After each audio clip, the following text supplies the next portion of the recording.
Tu as eu plein d'idées, mais enfin la plus grande, c'est quand même Interville. Ça fait quoi d'être l'auteur d'une institution nationale?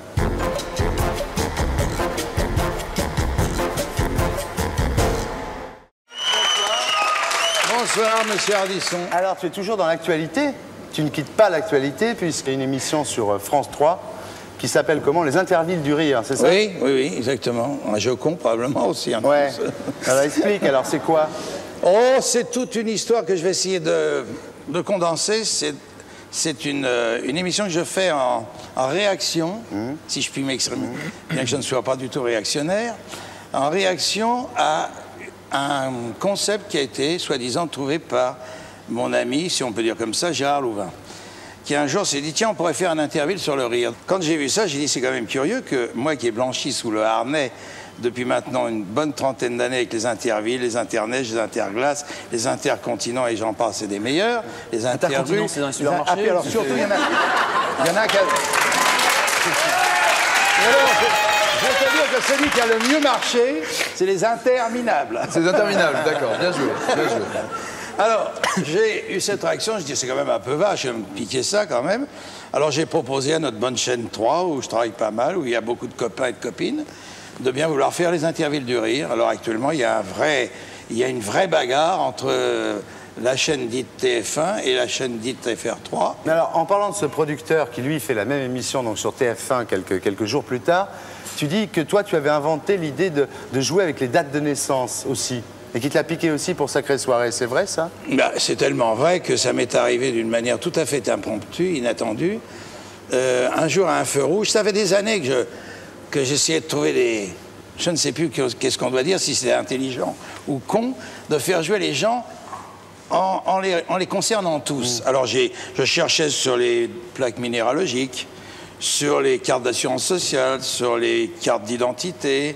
Et puis, ça ne concernait pas tout le monde. Et puis, un beau jour, un feu rouge, je vois, sur un espèce de truc lumineux qui défile dans Paris, de votre naissance à votre mort, vous serez assuré par Tartemouille, j'en sais pas.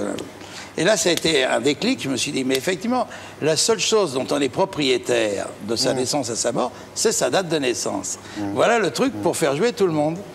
Alors, je l'ai fait une ou deux fois, notamment dans une émission qui s'appelait C'est aujourd'hui demain, toujours sur cette bonne chaîne 3. Alors, quand j'ai vu ça, tous les ans dans Interville, je disais, j'ai prêté 10 mois de suite des dates de naissance à mon ami Foucault, mais vous permettez que je reprenne mon bien pendant 2 mois. Bellemare, la tête et les jambes, c'est une idée à toi aussi?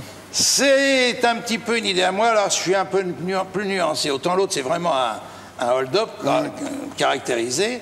Autant la tête et les jambes, c'est différent. Un jour, j'avais trouvé, alors j'étais... un tout nouveau dans le métier, et j'avais trouvé qu'il y a un truc qui était marrant, c'est de faire le muscle et l'esprit. Au moment du Tour de France, on prenait le mec, le gros bras, le dernier, parce que les premiers, ils sont jamais d'accord pour se mettre sur un home trainer. On prenait le dernier de l'étape, il courait pendant qu'une grosse tête de... Donc c'est toi aussi. Alors j'ai appelé ça le muscle et l'esprit. Mais je dois reconnaître que Jacques-Antoine y a amené sa patte. Et puis Antenne 2, t'avais piqué Jeux sans frontières aussi, non? Ah, c'est fou le nombre d'idées qu'on t'a piqué. C'est difficile ça, parce qu'on a fait un procès, on l'a paumé. Ah, tu l'as paumé? La messe du dimanche, chez toi? Non, la messe, c'est pas lui. La messe du dimanche, non, mais pourtant, je suis désolé de te dire, effectivement, que dans la messe du dimanche, on m'a piqué un truc qui est extraordinaire et je devrais toucher des droits. C'est le pain et le vin. C'est le pain et le vin. Non, Fiat Lux. c'est Fiat Lux. Ah oui. Si je touchais des droits sur Fiat Lux depuis la création des messes du dimanche, je sais pas le pognon que j'aurais, mais Fiat Lux... T'as trouvé quand même une grande idée aussi, c'est le tiercé, parce que quand on t'avait donné à gérer un magasin à Boulogne, quand tu avais 26 ans... on peut le dire carrément, c'était pas un magasin, c'était une quincaillerie. Une quincaillerie. Oui. Hein, et tu avais l'arrivée d'une étape à Boulogne, et tu avais mis une urne devant la porte, et tu avais dit aux gens, ceux qui trouvent les 3 gagnants de l'étape dans l'ordre, ils ont droit, je sais plus, c'était 10 000 francs, 10 000 francs de bon d'achat. Non, c'était à l'époque, la monnaie n'était pas la même que maintenant. Je m'emmerdais dans ce magasin, et tout d'un coup, je disais, il faut que je trouve des idées. Ouais. Alors j'ai foutu une grande boîte à lettres, et je dis, si vous amenez, avant l'arrivée de l'étape, les 3 dans l'ordre, vous pouvez venir dans le magasin, prendre 5 000 balles. Si vous voulez dans le désordre, vous voyez que 500 balles. Alors, ce qui est terrible, c'est que j'avais 4 employés. Le premier jour, il y a eu 25 cartes. Le deuxième, 250. Le troisième jour, tout le quartier venait, 2500 cartes. Alors, mon beau-frère, qui était le propriétaire du magasin, quand il a vu qu'on ne faisait plus que cela, trier les cartes, et on ne s'occupait plus du tout de la clientèle, on ne faisait plus une thune d'affaires, il a dit, arrête tes conneries. C'est comme ça que mon tiercé s'est arrêté, mais que celui de M. Carus, qui passait devant, le magasin, qui était le grand patron du PMU. Il l'a dit, Carus. Et il l'a dit, devant un magasin à Boulogne. Ah, donc il y a eu plein d'idées, mais enfin la plus grande, c'est quand même Interville. Ça fait quoi d'être l'auteur d'une institution nationale? Pourquoi c'est une institution nationale? Interville en France. Mais le général de Gaulle en a parlé en Conseil des ministres, en faisant l'éloge. C'est un jeu que même la Mongolie nous envie.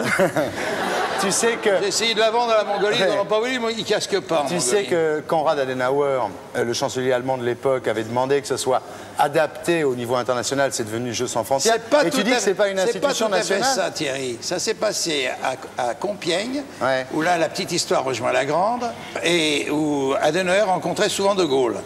Et à un moment, le père de Gaulle dit à Adenauer, il dit, dites-moi, chancelier, je vais vous quitter quelques instants, parce que je vais aller voir une émission qui me plaît bien, et c'est d'autant plus avantageux pour moi, c'est que ce soir, il y a deux maires qui s'opposent, qui sont des maires gaullistes.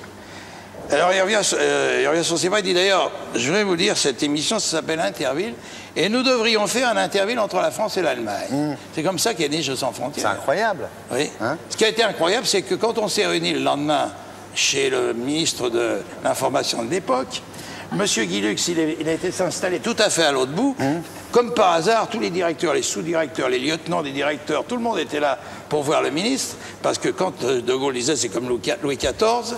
Enchaîne, ça fait chier tout le monde. Bon, d'accord, je l'emmène. Bon, attends, dis-moi. Dis-moi, pour Laurent Baffy, tu joues le 7 dans la 3e. Voilà. Merci. Ouais, à mon avis, c'est un bon tuyau. C'est fini, arrête. J'ai compris. Non, ferme ta gueule. Non. Pourquoi il n'y a plus d'Interville? Parce qu'il n'y a plus Zitrone? Oui.